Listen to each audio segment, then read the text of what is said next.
Hello guys, welcome back to my new video. आज मैं मेरे इंग्लिश प्राइवेट टीचर को उनके बर्थडे पे एक स्केच गिफ्ट करने वाला हूँ और वही स्केच का वीडियो आज मैं आपके साथ शेयर करने वाला हूँ, तो वीडियो पूरा जरूर देखना।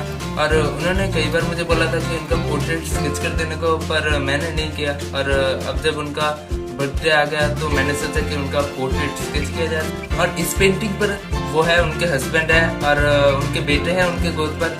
ये वाला स्केच आज आपको देखने को मिलेगा, तो वीडियो देखना कंटिन्यू रखिए, वीडियो स्किप मत कीजिए, पूरा देखिए तो अच्छा लगेगा। और वही है स्केच के अंदर, वीडियो एंजॉय करना। और अगर ये मेरा ये स्केच आपको अच्छा लगा तो प्लीज इस वीडियो को एक लाइक जरूर कर देना। और हाँ, इस वीडियो को बहुत शेयर करना।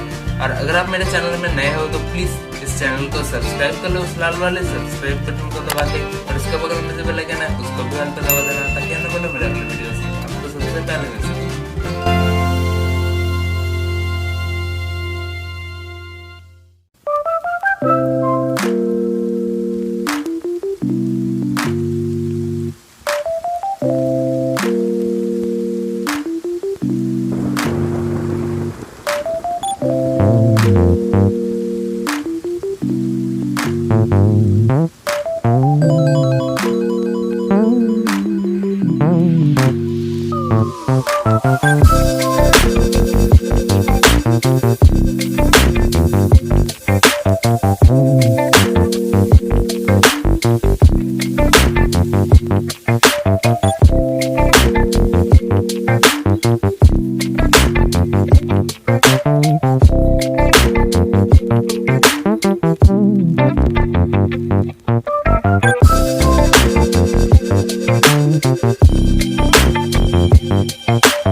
दोस्तों अगर आपको मेरा ये स्केच अच्छा लगा तो प्लीज़ इस वीडियो को एक लाइक ज़रूर कर देना। और हाँ, अगर आप मेरे चैनल में नए हो तो प्लीज़ इस channel CFS creation bye 5 senses को सब्सक्राइब कर लेना, उस लाल वाले सब्सक्राइब बटन को दबा के, और उसके बगल में जो बेल आइकन है उसको भी ऑल पे दबा देना, ताकि आने वाला मेरा अगले वीडियोस आपको सबसे पहले मिल सके।